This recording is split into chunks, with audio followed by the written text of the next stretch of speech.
Bienvenidos, soy René William Melara. Gracias por acompañarnos a través de la internet. Nuestra oración es que el mensaje de hoy sea de bendición y pueda comprender el amor y propósito de Dios para su vida. Si tiene alguna pregunta y desea congregarse con nosotros, la información está disponible en nuestro sitio web en el www.iccmd.org. Dios le bendiga.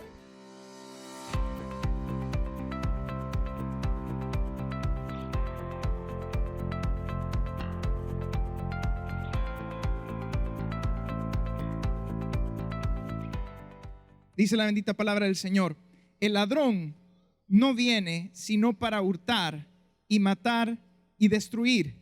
Yo he venido para que tengan vida y para que la tengan en abundancia. Una vez más, el ladrón no viene, sino para hurtar y matar y destruir.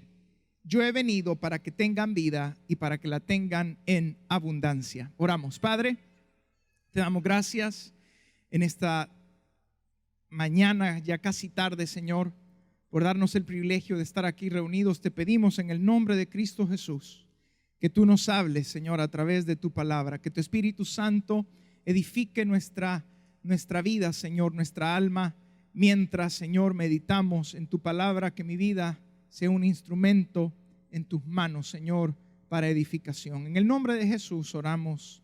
Amén. Bien, el versículo que acabamos de leer es un versículo bastante conocido, ¿verdad? Y el título del mensaje es: ¿vives o simplemente existes? ¿Vives o simplemente existes? Hay una diferencia, ¿verdad?, entre vivir y simplemente existir. Y ya vamos a llegar ahí.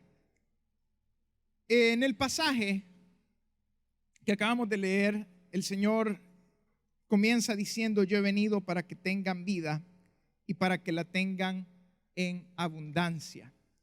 Vivir.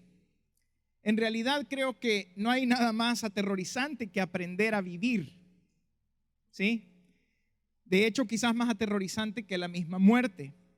Porque cuando la muerte se presenta, si es que estamos conscientes cuando llega el momento, lo que supuestamente pasa por nuestras mentes es nuestra vida, ¿verdad? Todo lo que hemos vivido, o al menos las películas dicen eso, ¿verdad? Si usted vio Armagedón, al final de la cuestión, cuando él va a apretar el gatillo, toda la vida aparece por su mente. Pero si no la ha visto, no se ha perdido de nada, no se preocupe, no estamos aquí para hablar de películas. Eso es lo que muchos dicen, ¿verdad? Que al momento de la muerte uno comienza prácticamente a recordar todos esos momentos que forman la vida de uno. Y aunque este no fuera el caso, de hecho, cada vez que usted y yo pensamos acerca de ese momento, no pensamos realmente en el momento en sí, en cómo va a ser, porque también es un poco enfermizo ponerse a pensar que qué es exactamente lo que va a pasar cuando muramos. Es un poquito cínico. Es un poquito cínico agarrar la cabeza y decir: ¿será que me voy a morir, que un camión me va a aplastar? ¿Verdad? Nadie realmente se pone a pensar exactamente en el momento, sino que cuando hablamos y pensamos en el momento de la muerte, realmente lo que se viene a la mente de nosotros es qué hemos hecho con nuestra vida, ¿no es cierto? Cómo nos hemos desenvuelto, cómo nos hemos desarrollado en nuestro vivir. De ahí que cuando pensamos en la muerte, una de las primeras cosas que se vienen es el testamento vital, ¿verdad? Que el testamento vital es: ¿a quién le va a quedar todo lo que yo he trabajado durante mi vida? Entonces, cuando pensamos en la muerte, pensamos en cómo hemos vivido, cómo nos hemos desenvuelto en esta vida. Y es por esto que la manera en la que vivimos, la manera en la que nos desarrollamos en este mundo, define grandemente la manera en que enfrentaremos el momento de la muerte. La manera en que hayamos vivido tendrá un impacto en cómo vamos a enfrentar nuestros últimos días. ¿Sí? Pero mejor no hablemos de esto porque veo a algunos muy serios y nerviosos. A nadie nos gusta hablar de la muerte. Y es normal, nadie se quiere morir. Ninguno nos queremos morir. ¿O estoy equivocado? No, vea. No digan amén. Estoy equivocado porque le gusta morirse. Ahora, no hablemos entonces de eso. Vamos un poco más atrás. Cuando éramos niños, creo que a la mayoría de los que estamos aquí nos preguntaron en algún momento, ¿qué quieres ser cuando seas grande? Y muy probablemente dimos una respuesta basada en nuestra edad e inocencia, o más bien en la ignorancia de la realidad de la vida, porque la vida no es fácil. Por eso les digo, a veces es más aterrorizante aprender a vivir que el momento de la muerte, porque en la muerte, como dice Eclesiastés, ahí pues todo se acabó, ya no hay más. Pero tener que venir y afrontar la vida, tener que lidiar con los problemas, con las adversidades, ¿sí? No es tan fácil. Puede que hayamos dicho, bueno, yo quiero ser esto, yo quiero ser aquello. Teníamos sueños de ser una cosa, sueños de lograr cuestiones. Pero a medida que vamos madurando nos damos cuenta de lo difícil, ¿no es cierto?, que es lograr estas cosas o alcanzar algo como esto en la vida, porque por momentos parece que el universo entero está en nuestra contra.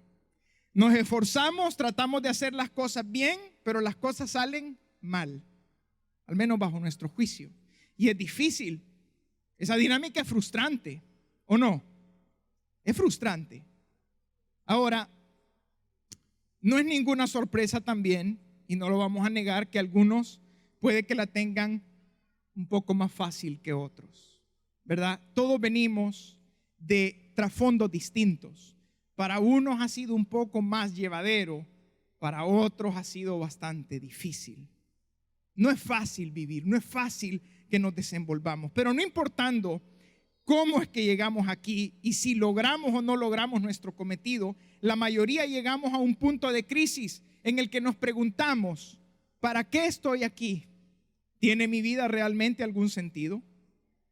Y esta no es una pregunta, ¿verdad?, de ayer. A todos nos llega un momento en el que decimos, bueno, ¿y de qué sirve lo que estoy haciendo? ¿Y para qué sirve? ¿Cuál es el propósito? ¿A dónde realmente voy a llegar con esto? No importa qué tan exitosos seamos, llega un momento así. Un momento en el que nos preguntamos, bueno, ¿y de verdad todo esto valdrá la pena? ¿Y de verdad todo esto hay algo más? Eso es lo que pensamos, ¿no es cierto? ¿Hay algo más? Y estas interrogantes no son nuevas. De hecho, en Eclesiastés, capítulo 1 y versículo 3, podemos ver el pesimismo al que había llegado el predicador. Y esto es el pesimismo al que llegamos todos cuando perdemos el rumbo.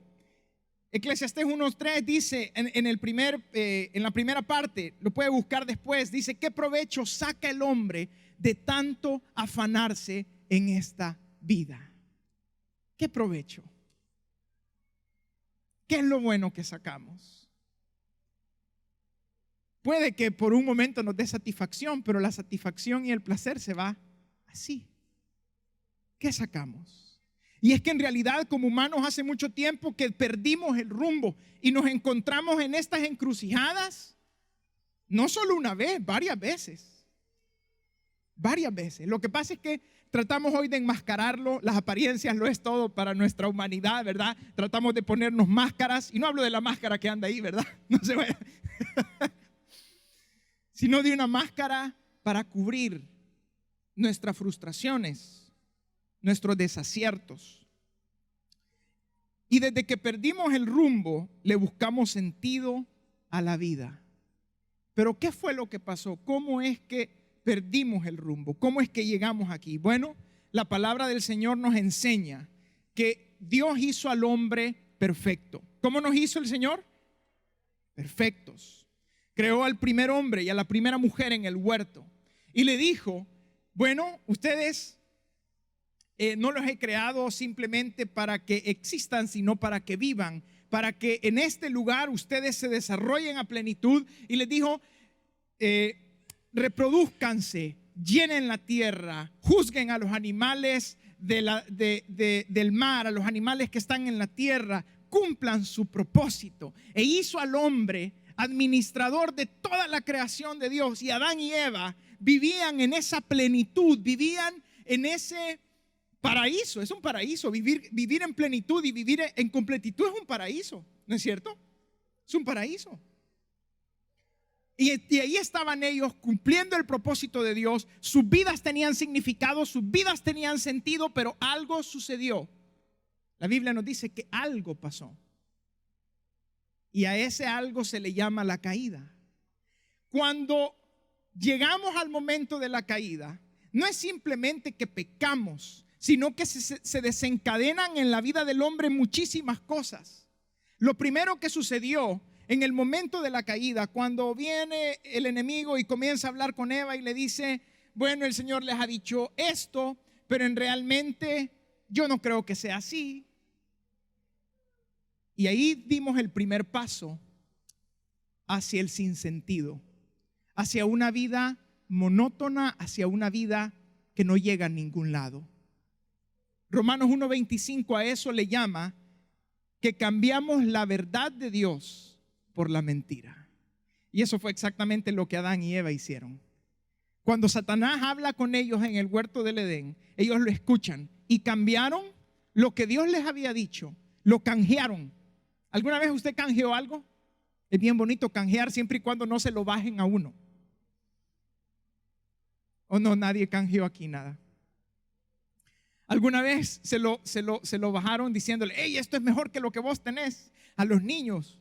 ¿Nunca le hizo usted eso a sus hermanos? A sus hermanos menores, nunca se lo hizo. Mira, esto es más chivo. O más chido, como dicen en México, ¿verdad? Y le cambiamos algo de inferior valor por algo que tenía más valor. Algo así fue lo que Satanás hizo ese día en el huerto. Les dijo, miren qué bonita esta realidad que les estoy presentando, pero en realidad no era tan bonita como parecía. Y el hombre cambió la verdad de Dios por la mentira del mundo. Y cuando cambiamos la verdad de Dios por la mentira del mundo, Romanos 1:28 dice que a eso se le llama no tomar en cuenta a Dios. Cuando nosotros dejamos que la mentira mine lo que Dios nos ha dicho, entonces le damos más valor a lo que se nos ha dicho que a lo que Dios ha dicho de nosotros. Y eso lamentablemente nos distorsiona, nos deshumaniza. ¿Cuántos hemos visto crímenes que apenas los vamos leyendo en el periódico y decimos, no, yo no puedo leer esto es demasiado? De cosas que la humanidad ha hecho. De hecho, yo creo que se acerca algo de la conmemoración del Holocausto, no sé, pero mi esposa compró una revista que medio la comencé a leer de Ana Frank. Muchos conocen a Ana Frank, ¿verdad? Anne Frank. Denme señales de vida, hermanos, para poder interactuar con ustedes. Y uno comienza a ver lo que esta niña sufrió con su familia y uno dice, bueno, ¿y cómo es posible que otro ser humano tenga la capacidad de hacerle esto a otro ser humano? Y comenzamos a ver que cuando vemos para atrás la historia de la humanidad no ha sido color de rosa. Gracias a Dios que algunos de nosotros aquí, algunos jóvenes que están aquí, no han tenido que escuchar el sonido de las bombas, el sonido de las balas y ver la crueldad con la que el hombre puede llegar a vivir. Bueno, aunque la mayoría de nuestros países de Latinoamérica no está en guerra, pero la violencia es igual o peor que la guerra. ¿Sí? Pero ¿por qué sucede esto? Porque como hombres cambiamos la verdad de Dios por la mentira. Y cuando eso sucede, toda nuestra vida se ve en una espiral de decadencia. Es imposible decir lo contrario. Es imposible pensar que podemos realmente vivir y desarrollarnos como humanos cuando estamos quitando o dándole más peso a lo que el enemigo o el mundo dice que a lo que Dios está diciendo de nosotros. ¿Sí? Todo esto comienza a desenvolverse. Por eso es que no somos diferentes a Adán y a Eva. De hecho, es un pecado pensar en cierta manera que somos diferentes a ellos porque estamos diciendo que somos mejores. Pero somos de la misma carne y del mismo hueso que lo eran ellos. Lo que sucede es que Satanás y el enemigo, el mundo, Solo disfrazan las tácticas, pero las tácticas siguen siendo las mismas. La pregunta es, ¿qué fue lo que le hizo creer el enemigo al hombre en el huerto? ¿Qué fue lo que nos trajo hasta aquí? Y hace que a veces digamos, bueno, yo no sé si realmente lo que estoy haciendo tiene sentido. ¿Le podré encontrar sentido a mi vida? ¿Es sufrimiento tras sufrimiento, dolor tras dolor? ¿Alguna vez esto se va a acabar? Esa es la pregunta. ¿Qué fue lo que sucedió? Bueno, le dijo el enemigo al hombre: Dios te ha dicho esto, te ha dicho que lo obedezcas, que no comas de este árbol, pero realmente lo que Dios quiere, le dijo, es tenerte agarrado, tenerte sometido y que no experimentes la verdadera libertad. Porque le dijo el enemigo, estoy parafraseando, ¿verdad? No vaya a ir después a la Biblia y dice, eso no está aquí, estoy parafraseando lo que dice ahí. Le dijo el enemigo, porque sabe Dios que el día que ustedes coman de este huerto van a ser como Él. ¿Y cómo es ser como Dios? Teniendo conocimiento del bien y del mal. Pero no simplemente eso, les estaba prometiendo soberanía sobre sus propias vidas. Todos aquí decimos y cantamos. Acabamos de cantar, de hecho. Eres invencible. ¿Qué dice después? Hermano, con más ánimo, otra vez, porque está haciendo calor y para que no se me duerma. Eres invencible. Ahí están, esas palabras. Eres invencible, soberano. ¿Qué significa soberano? Soberano significa que Él está en control de todas las cosas, y no solo en control, sino que la Biblia lo dice más claramente. Él hace según el designio de su voluntad y nadie le dice qué es lo que estás haciendo. Entonces el hombre dijo, bueno, yo quiero ser así también. Entonces el enemigo le dijo, bueno, vive para ti. Vive para ti. Vive para tus propios deseos. Sé tú el soberano de tu vida. Eso es lo que Satanás le estaba diciendo al hombre en el huerto. Sé el soberano de tu vida. ¿No le suena ese mensaje que le acabo de decir ahorita? Ese es el eslogan de la sociedad de Occidente en la que vivimos. ¿Qué es lo que vemos en los anuncios a diario? ¿Qué es lo que está entrando? Tú puedes ser lo que tú quieras ser. Vive para ti. Puedes tener esto, puedes tener aquello. El famoso sueño americano. Vive para ti. La sociedad de bienestar. Sé el dueño de tu propio destino. Sé el dueño de tu propia vida. ¿Se da cuenta cómo el enemigo únicamente disfraza sus tácticas? Pero sus tácticas son las mismas. Y la primer mentira que recibimos nosotros a diario es venir y recibir del mundo: vive para ti, sé independiente. Acaba de pasar el 4 de julio, todos celebramos la independencia. ¿Qué es la independencia? Es soberanía. ¿Por qué cree que el deseo y el anhelo de los jóvenes, y jóvenes no es un ataque, no es personal, ¿ok? Porque esto nos ha sucedido a todos. Y el adulto que no diga que no le ha pasado, no voy a decir que es mentiroso, pero es mentiroso. Todos llegamos a un punto en el que en cierta medida decimos, yo ya quiero llegar a los 18 años. ¿Para qué? Para ser dueño de mi vida, o a los 21, a donde sea, y que mi papá no me tenga que decir lo que tengo que hacer y obedecerle. No, yo quiero. ¿No es cierto? Adultos, apóyenme. Es cierto.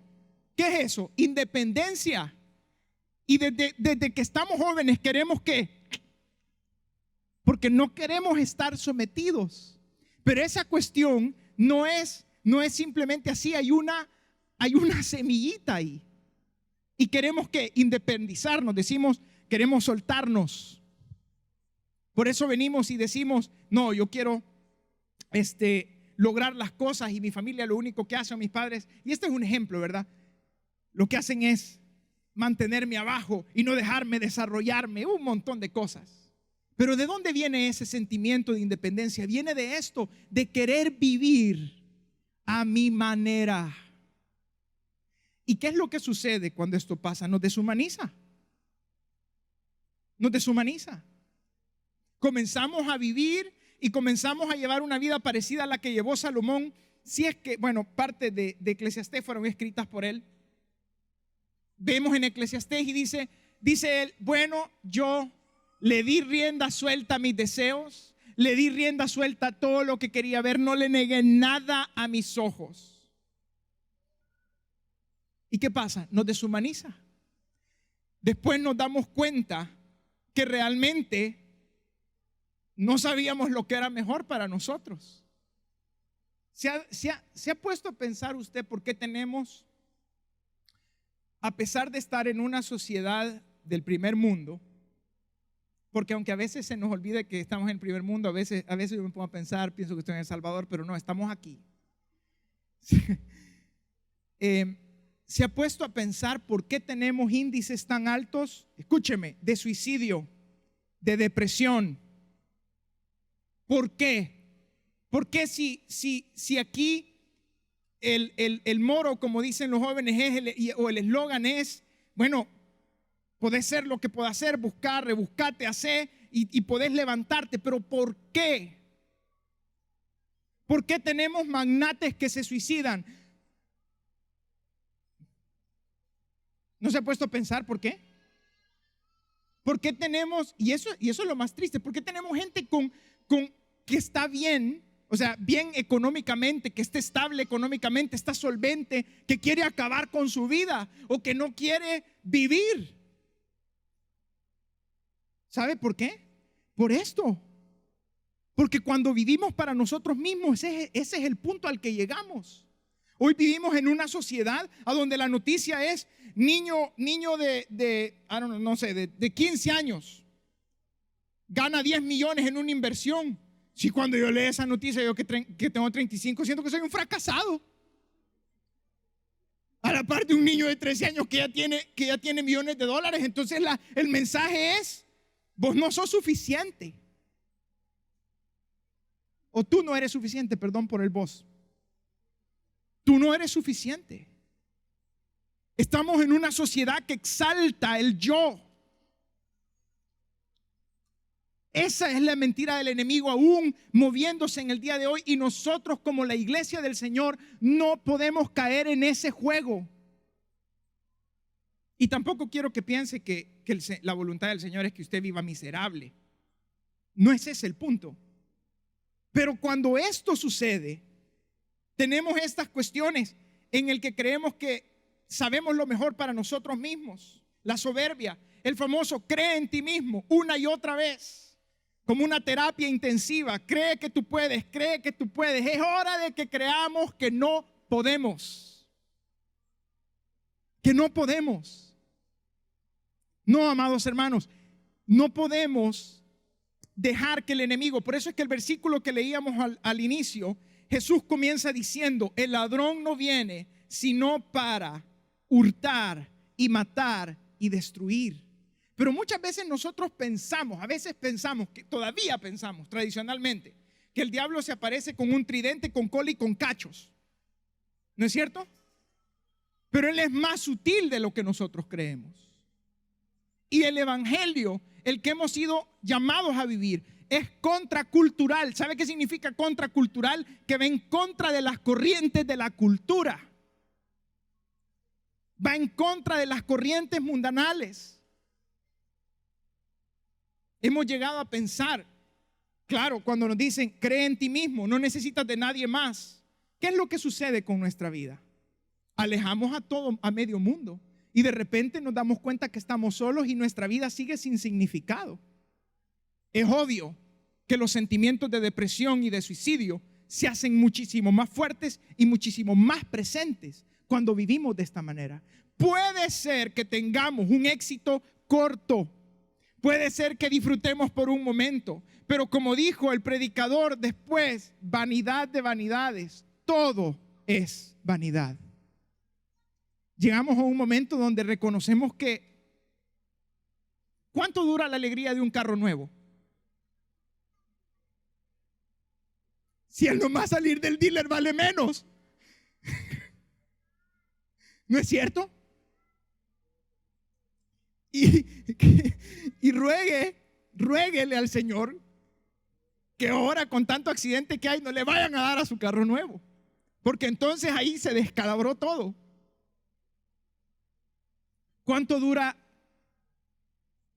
el éxito de lograr algo?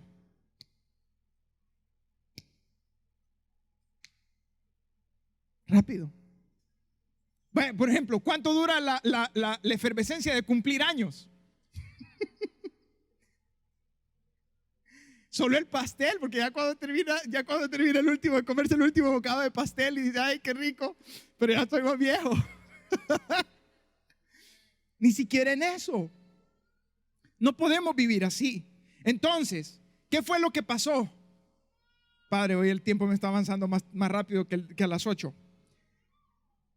El mundo se dio cuenta y nos hemos dado cuenta, de hecho, en los últimos años, que vivir únicamente para nosotros nos causa problemas. Entonces ahora la cuestión es vive para otros. ¿Sí? Vive para otros.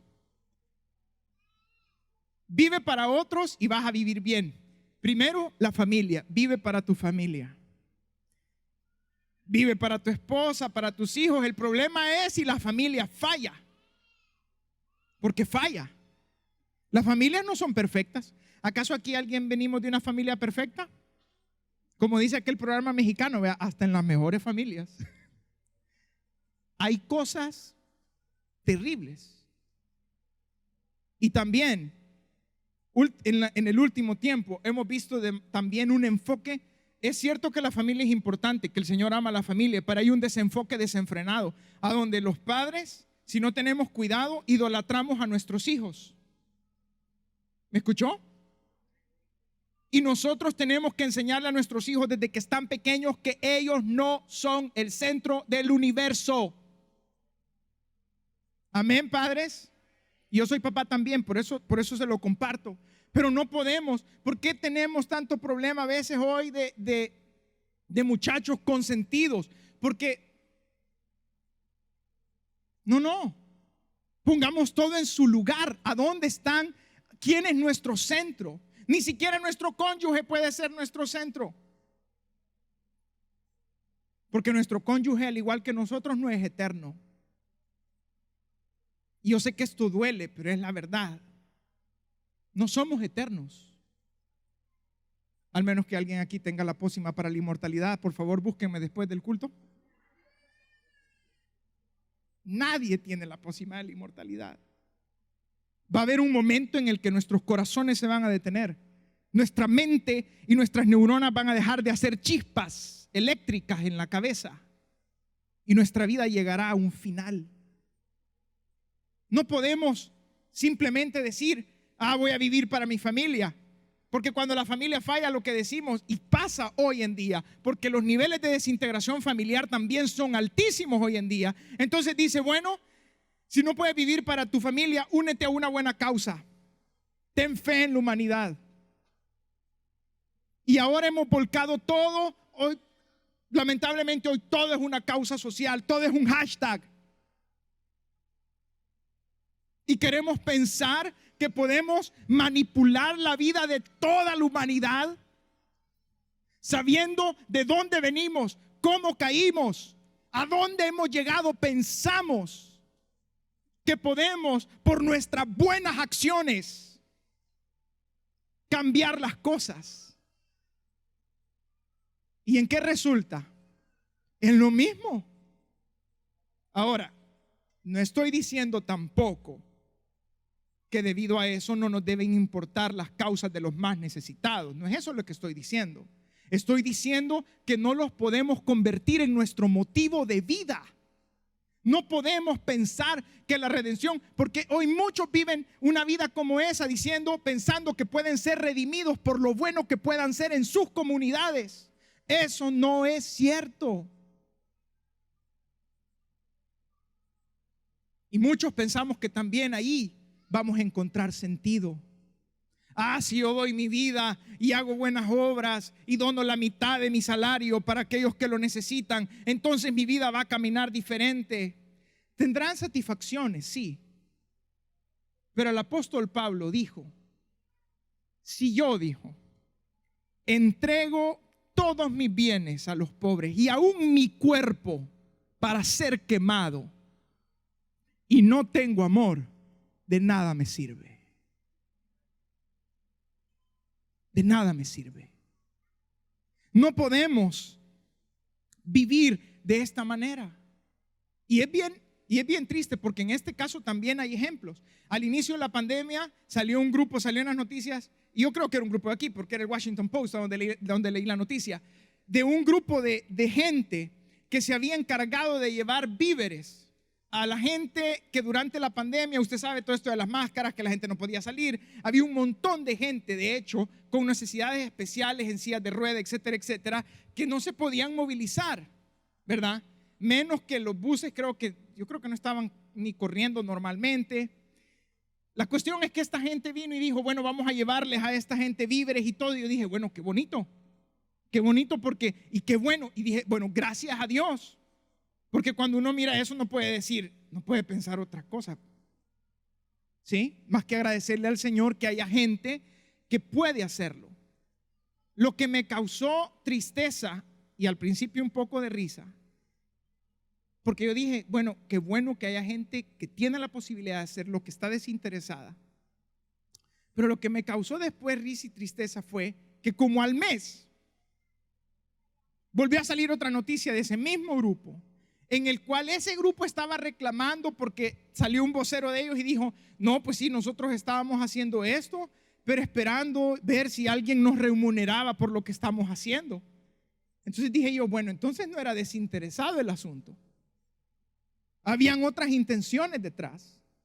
Y una joven, escuchando la meditación de una joven de nuestra iglesia esta semana, dice, es imposible tratar de hacer buenas obras y decir cuando las hacemos únicamente en nuestra humanidad que no hay intenciones detrás. Intenciones que están plagadas por nuestra misma pecaminosidad. Y entonces la pregunta es, ¿cómo hacemos? ¿Cómo nuestra vida logra tener sentido? Porque al final del versículo Jesús dijo, yo he venido para que tengan vida y para que la tengan en abundancia. Entonces, ¿cómo vivimos a plenitud? ¿Qué podemos hacer para que nuestras vidas se mantengan orientadas, se mantengan con sentido, vivan con propósito? Y es que el problema al tratar de vivir de cualquiera de estas maneras es que convertimos en un ídolo todo aquello que ocupa nuestro centro de atención, aunque sea bueno por naturaleza. ¿Sabe usted que cuando nosotros nos hacemos una imagen errónea de Dios, estamos siendo idólatras? El problema del pueblo de Israel cuando estaba en Sinaí no fue que no le dieron la gloria a Dios por haberlo sacado de Egipto. Fue que se hicieron una imagen errónea de él en la forma de un becerro. Porque el pueblo, cuando usted va y lea, vaya y lea y compruébelo usted después, dice, este becerro que está aquí es Jehová tu Dios, que te sacó de la tierra de Egipto. Pero el Señor se molestó porque habían hecho una imagen de él que era una imagen incorrecta. Cuando nosotros vivimos centrados de esta manera, nos hacemos en nuestra mente una imagen de Dios que es la incorrecta. ¿Y eso en qué termina? Nos deshumaniza igual.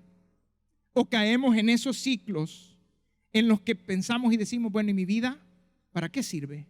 ¿Hacia dónde voy? ¿Hacia dónde me dirijo? Y a lo largo de la historia no ha habido idea o iniciativa humana que realmente pueda sacarnos de ese círculo vicioso del que Eclesiastés nos habla, en el que la vida se vuelve repetitiva y sin sentido, porque nunca, nunca, nunca será suficiente vivir para todas estas cosas. Nunca. Ahí es donde necesitábamos la ayuda y la iniciativa de Dios mismo. Porque entonces, cuando el Señor nos mira, que estamos atribulados, que estamos acabados, que estamos sumidos en toda esa espiral, el Señor dice, voy a hacer algo por ellos. Y ese algo que Él hizo por ellos es la obra más grande y la mejor noticia que usted y yo podamos haber recibido. Porque Él nos entregó a una persona llamada Jesús, que es la imagen del Dios invisible, la imagen correcta de aquel que nos dio vida, de aquel que nos creó. Esa es la buena noticia.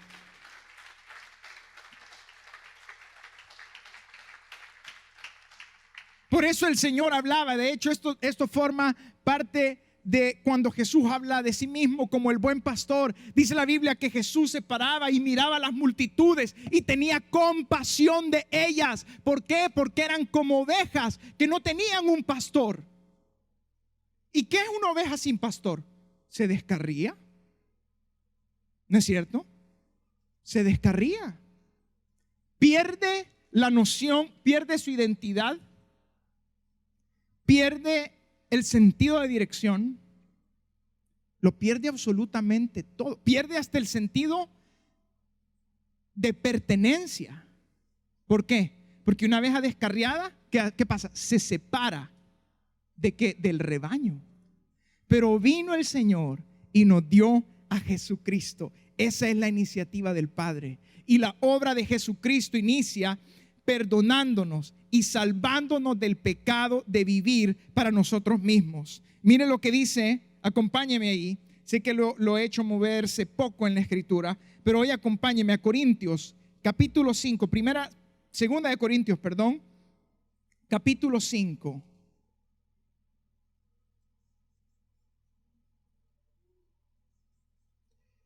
Y versículo 21. Segunda de Corintios 5, 21.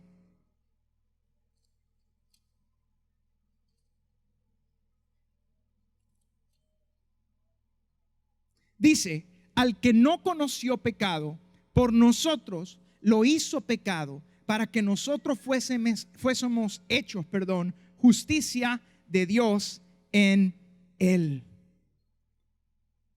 Vivir para nosotros mismos o para razones que no son para Él se vuelve pecaminoso para el Señor.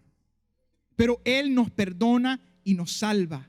En Efesios 2:5, vamos a Efesios 2:5, está adelante. Dice, aún estando muertos en pecados, nos dio vida juntamente con Cristo. Por gracia sois salvos.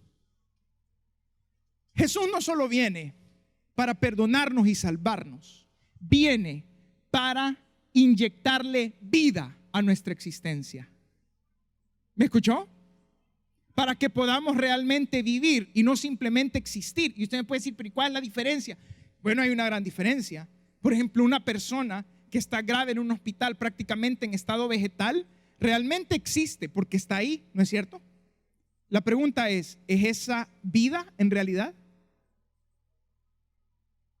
No es vida, es simplemente existencia. Y el Señor no quiere que seamos personas nada más en estado vegetal, que estamos sentados simplemente existiendo. Todos necesitamos un sentido de propósito en la vida. Y es únicamente Jesús el que le puede inyectar vida a nuestra existencia. Porque dice la palabra del Señor que cuando estamos fuera de Cristo, estamos realmente muertos. No estamos vivos, somos zombies. Sí. A mí no me gustan las películas de zombies, pero ¿ya ha visto los zombies usted? Eso era nada más para que se sacudiera el ánimo.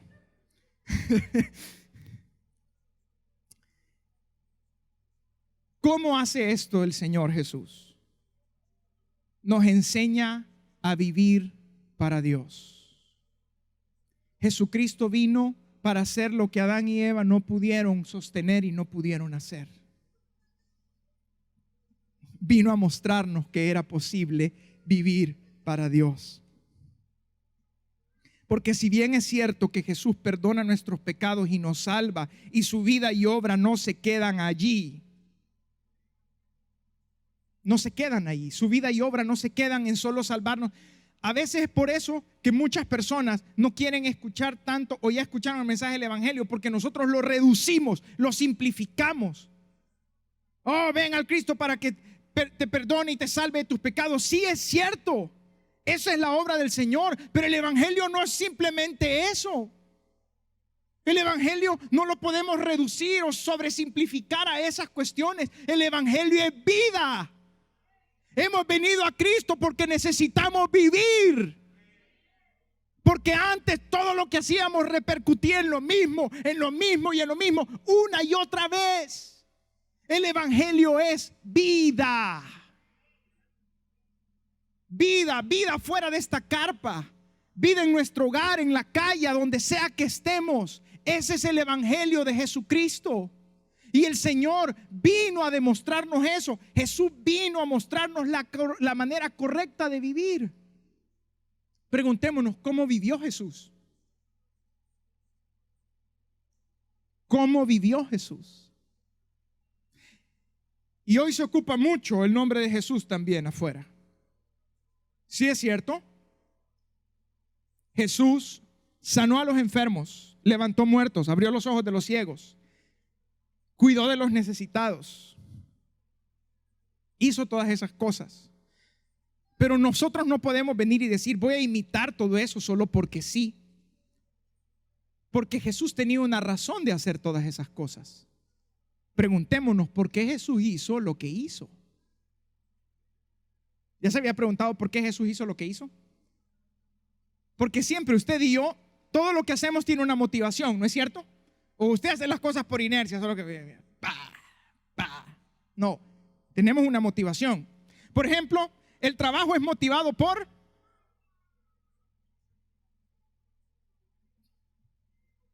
no entendemos esta señal. Por el hambre. Porque tenemos que suplir para nuestras necesidades básicas. Y ese es el motivo del trabajo. Pero ¿por qué Jesús hizo lo que hizo? Jesús hizo lo que hizo porque amaba a Dios. Le dijo a sus discípulos, yo solo tengo una cosa que hacer, y esa es hacer la voluntad de mi Padre. Jesús vivía para Dios, hacía lo que hacía porque amaba a Dios. Y ahí es donde radica la diferencia. Porque muchas veces nosotros hacemos las cosas no porque amemos a Dios, sino porque hay intenciones detrás. Bueno, para que no vayan a decir que soy tacaño, para que no vayan a decir esto, para que no vayan a decir lo otro. Pero Jesús nos enseña que todas nuestras motivaciones deben de estar en Dios, absolutamente todas. Jesús vivió como vivió porque vivió para el Padre, no vivió ni siquiera para sí mismo.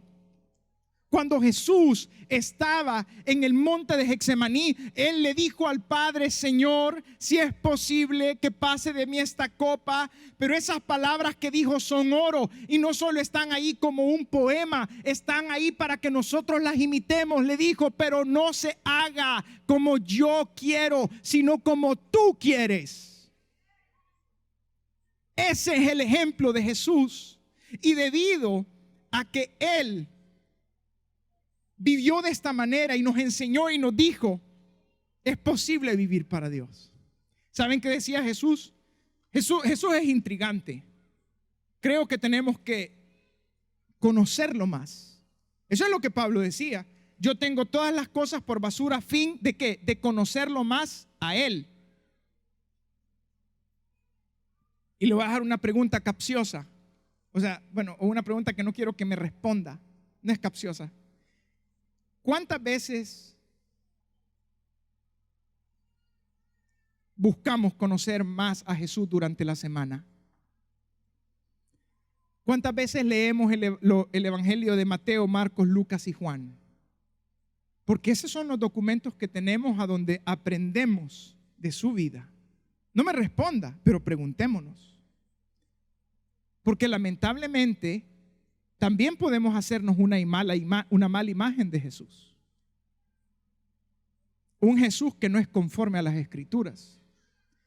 Y déjeme decirle, hay un montón de Jesús que no son conforme a las Escrituras.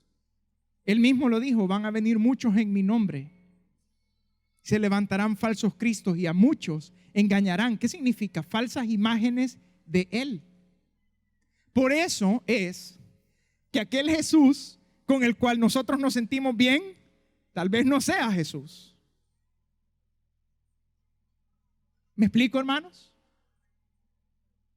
Porque Jesús siempre, por eso es que es intrigante, siempre tenía una manera de hacernos ver cuánto estamos necesitados de Dios. La imagen correcta de Jesús es aquella que siempre apunta al Padre, porque Jesús vivió para el Padre. Amén.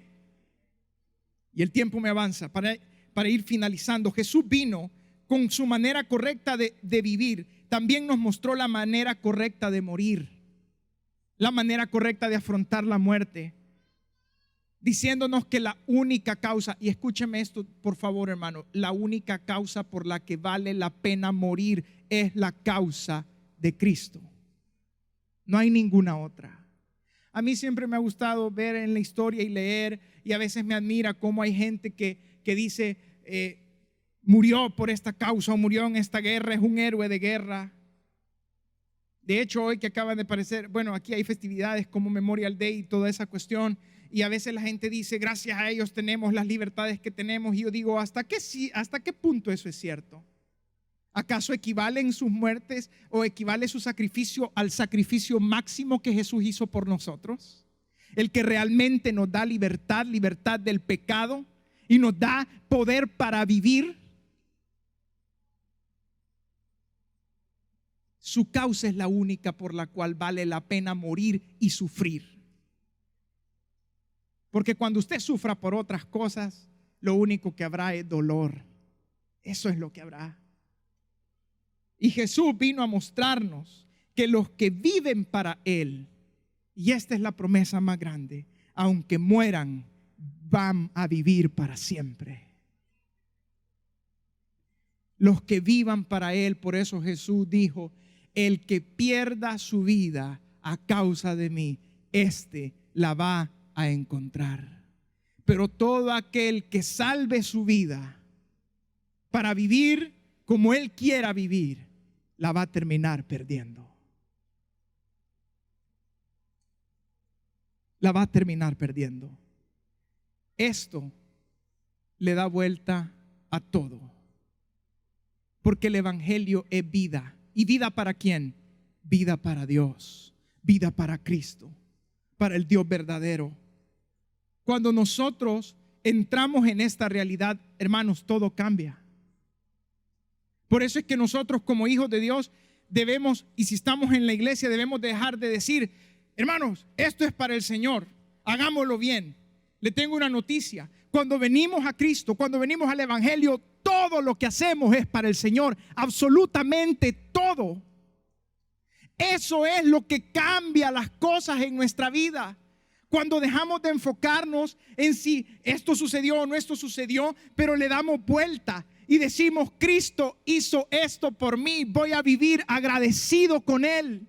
Es una gratitud eterna. Eso cambia la perspectiva de las cosas. Entender que todo lo que hacemos desde que nos levantamos en la mañana en nuestra casa hasta que nos volvemos a dormir, y aún en nuestro sueño, todo lo hacemos para el Señor. Eso cambia nuestra ética de trabajo, cambia nuestra ética de vida.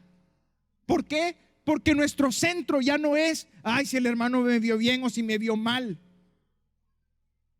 ¿Se ha fijado qué superficiales somos a veces? Que ese tipo de cosas chiquitas nos sacan de onda. Y digo nos sacan, hermano, porque el hecho de que yo esté aquí ahora con el privilegio de compartirle esto no quiere decir que yo domino esto siempre, y me gusta aclarar eso. No, tengo mis bajones, tenemos nuestros bajones, pero el Señor quiere que recordemos algo. Quiere que recordemos que vivimos ahora para Él. Amén. Vivimos para Él, y eso cambia todas las cosas. Por eso esta es la buena noticia del evangelio, que el Dios del universo, el creador de todas las cosas, no nos creó al azar, ni somos producto de un error humano. Puede que el mundo nos considere así, pero para Dios somos su especial creación, y por eso es su voluntad para nosotros que vivamos para su Hijo, que vivamos la vida de verdad. Esa es la voluntad de Dios. Porque cuando vivimos para Él, nuestras vidas dejan de ser miserables.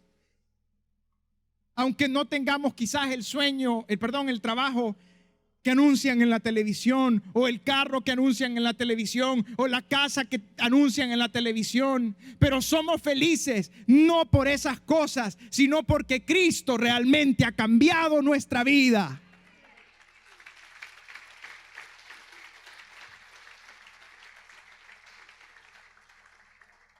¿Significa eso que no estaremos tristes? ¿Significa eso que vamos a vivir en sonrisas todo el tiempo? No. Tampoco nos hagamos ilusiones. No es así. Jesús lloró. Así dice Juan 11:35. ¿Y por qué lloró? Porque le dolía. Pero quiero que vaya conmigo a 2 de Corintios para cerrar.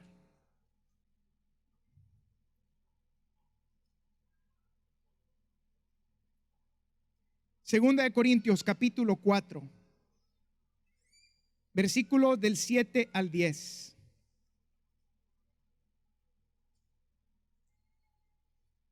Cuando lo tenga me indica con un amén. Sé que ha sido dura esta mañana por el calor, pero le agradezco su atención. Yo también me estoy asando aquí. Gracias a Dios usted está sentado, está más lejos del techo de la carpa. ¿Lo tienen? Esta es la buena noticia. Mire lo que dice Pablo en esta carta. Pero tenemos este tesoro en vasos de barro. No somos perfectos todavía, para que la excelencia del poder sea de Dios y no de nosotros. Oiga, que estamos atribulados en todo, mas no angustiados, en apuros, mas no desesperados, perseguidos, mas no desamparados, derribados, pero no destruidos, llevando en el cuerpo siempre por todas partes la muerte de Jesús. ¿Pero para qué? Para que también la vida de Jesús se manifieste en nuestros cuerpos. Usted y yo somos creación del Señor. Y sé que hemos estado pasando momentos difíciles. Para algunos el sufrimiento es constante. Pero el Señor nos viene a decir: yo he venido para que tengan vida y para que la tengan en abundancia. Puede que estén atribulados, que estén agobiados, que estén angustiados, pero yo estoy con ustedes para enseñarles a vivir, para tomarlos de la mano, para que caminemos juntos hasta que el día venga de lo que decía nuestro hermano Eliú, que veamos el cielo abrirse y al Hijo del Hombre bajar. Y ahí toda lágrima de nuestros ojos será secada, porque habremos vivido para quien vale la pena vivir.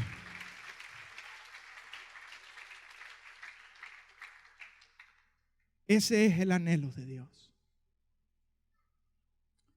A veces decimos: esa es la voluntad de Dios, pero a Dios le duele. Dice la Biblia que estimada es a sus ojos la muerte de sus santos. Dice que Él mira al necesitado, aquel que ha pasado por un momento difícil. Confiamos que el mensaje de hoy haya sido de bendición para su vida. Si tiene alguna pregunta o desea información de nuestras actividades y cultos, visite nuestro sitio web en el www.iccmd.org. Muchas bendiciones.